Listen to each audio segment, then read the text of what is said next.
ఏపీలో వైసీపీ కార్యకర్త సింగయ్య మృతి కేసులో ఆ పార్టీ అధినేత YS Jagan, YV Subba Reddy, KNR, Vidadala Rajini, Perni Nani దాఖలు చేసిన క్వాష్ పిటిషన్ పై హైకోర్టులో విచారణ జరిగింది. ఈ సందర్భంగా కూటమి ప్రభుత్వం తరఫున న్యాయవాదులను విచారణకు సమాచారం కోరారు. దీంతో తదుపరి విచారణ హైకోర్టు రేపటికి వాయిదా వేసింది.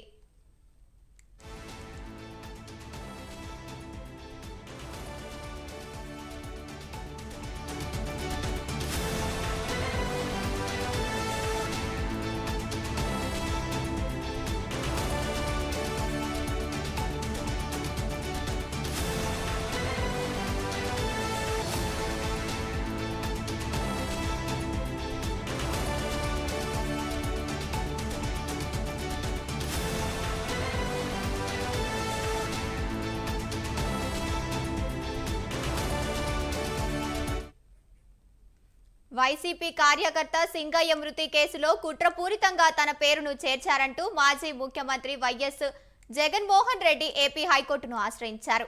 నల్లపాడు పోలీసులు నమోదు చేసిన కేసులు కొట్టేయాలంటూ క్వాష్ పిటిషన్ వేశారు. జూన్ 18వ తేదీన పల్నాడు జిల్లా సత్తెనపల్లి మండలంలో రెంటపాళ్ల గ్రామానికి వైఎస్ జగన్ వెళ్లారు. ఆ పర్యటనలో ఆయన ప్రయాణిస్తున్న వాహనం ఢీకొని చీలి సింగయ్య అనే దళితుడు మృతి చెందాడని నల్లపాడు పోలీసులు కేసు నమోదు చేశారు. అయితే రాజకీయ ప్రతీకారంతోనే తనపై ఈ కేసు పెట్టారని జగన్ ఏపీ హైకోర్టులో క్వాష్ పిటిషన్ వేశారు. రైట్, ఇదే అంశానికి సంబంధించి మరింత సమాచారాన్ని AP bureau chief Ramesh phone in ద్వారా అందిస్తారు. రమేష్, చెప్పండి.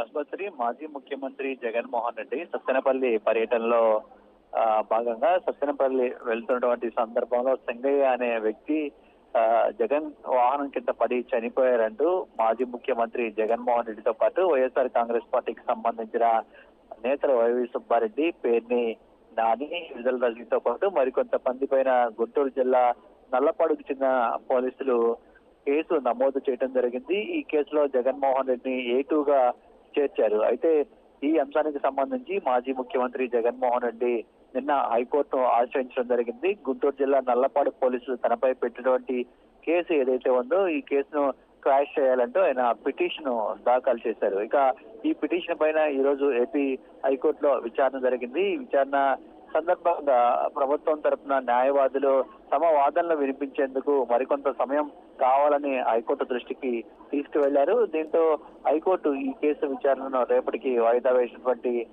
పరిస్థితి. ఇక సింగయ్య మృతి ఘటనకు సంబంధించి మరోవైపు రాజకీయంగా కూడా దుమారం రేగుతోంది. అటు అధికార తెలుగుదేశం కూటమి, ఇటు వైఎస్ఆర్ కాంగ్రెస్ పార్టీ నేతల మధ్య విమర్శలు ప్రతి విమర్శలు కొనసాగుతూ ఉన్నాయి. రాజకీయ కక్షలో భాగంగానే ఇటు జగన్ తో పాటు వైఎస్ఆర్ కాంగ్రెస్ పార్టీ నేతలపైన కేసులు పెడుతూ ఉన్నారంటూ వైఎస్ఆర్ కాంగ్రెస్ పార్టీ ఆరోపిస్తున్నటువంటి పరిస్థితి. మరోవైపు కూటమి ప్రభుత్వం కూడా ఈ సంఘటనకు సంబంధించి జగన్మోహన్ రెడ్డి సింగయ్య అనే వ్యక్తి తన వాహనం కింద పడితే కనీసం మానవత్వం చూపలేదు, ఆయన్ను ఆదుకునే ప్రయత్నం కూడా చేయకుండా వెళ్లిపోవడం దారుణం అనే విషయాన్ని కూడా అటు తెలుగుదేశం పార్టీ అదేవిధంగా అధికార పార్టీకి సంబంధించిన నేతలు కూడా చెప్తున్నటువంటి పరిస్థితి కూడా కనిపిస్తుంది. ఇక ఈ కేసుకు సంబంధించి మరోసారి విచారణ రేపు హైకోర్టులో జరగనుంది. విచారణ సందర్భంగా ప్రభుత్వం తరపు న్యాయవాదులు ఏ అంశాలను హైకోర్టు దృష్టికి తీసుకువెళ్తారో హైకోర్టు ఏ విధంగా స్పందిస్తుందో చూడాల్సి ఉంటుంది. గంగోత్రి.